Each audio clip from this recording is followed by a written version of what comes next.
Hi, I'm Leah Carey, and this is the Good Girls Talk About Sex video series. Today, I want to talk about attracting your perfect partner. So, I have done all of the exercises over the years of, make a list of all of the things that you want your perfect partner to have so that you can attract those things, write it down and make it happen. And some people say make a list of 25 things. Some people say make a list of 100 things. I've done all the things. I promise you, I have made all the lists.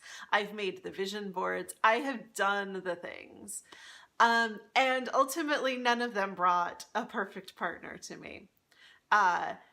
Point number one, there's no such thing as a perfect partner. There's no such thing as someone who's going to be absolutely perfect and cover all of your bases and make you 100% happy. It does not exist.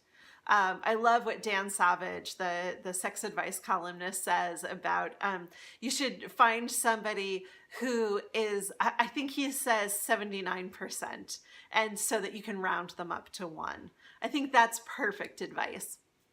But anyway, so I've made the lists, and my lists at various points included all sorts of things, like I want him to be 3 inches taller than me. I want him to have a 6-figure income. I want him to be engaged in some sort of intellectual pursuit, because having really intellectual conversations is important to me.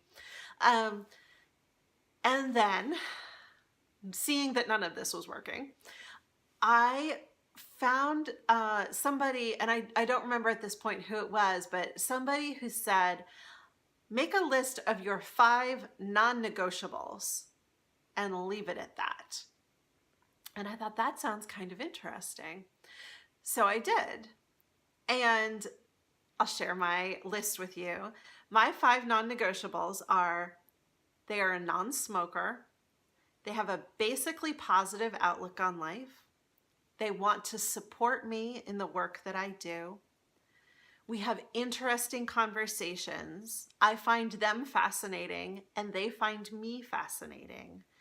And I feel like the best version of myself when I'm with them. And I gotta tell you, I found that my current partner fits this list pretty well. I mean, is he 100%? No. But he is sure as hell a 79% who I can round up to 1. And the things that used to be on my list, 3 inches taller than me, my partner is 3 inches shorter than me. And have I had to do a little work to get myself okay with that? Yeah, I have. Because there's this cultural idea that the woman is supposed to be smaller and petite and feminine. And I'm not. Maybe I'm feminine, but I'm certainly not smaller or more petite than he is. And I've had to do some internal work to get okay with that. But it's not something that is worth throwing away a really good relationship over. He also is not involved in a sort of, intellectual industry.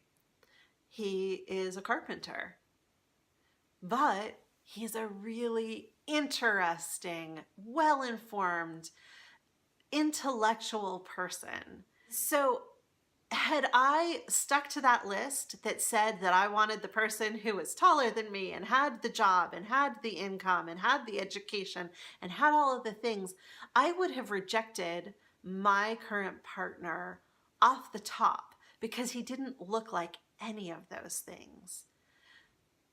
But I was more invested in how I felt when I'm with him. That thing on my list that says I feel like the best version of myself when I am with that person, that is what became my greatest guiding factor. And I found it. So I want to encourage you, if you're one of the people who is searching for your perfect partner and your soulmate, and you're making all those lists, think about Are the things on your list super specific about who that person is? Or are they more about how you're going to feel and what you're going to experience when you're with that person? And if you can let go of the idea of making this huge long list of things that they need to have and replace it with 5 things that are so important to you that you're not willing to compromise on them, and then you're open to anyone else who makes you feel like the best version of yourself, I think it's a pretty great place to be. I'd love to hear what you're thinking. What are your requirements for your partner? And in listening to this, does this help to shift them at all? Head down to the comments and let's talk about this. Let's talk about, what do you need in order to feel really fulfilled with your perfect partner, or your 79% who you can round up to one partner. I look forward to hearing what you have to say. If you're new to the channel, don't forget to subscribe, ring the bell so that you get notified when I put up new videos. I look forward to talking to you again soon.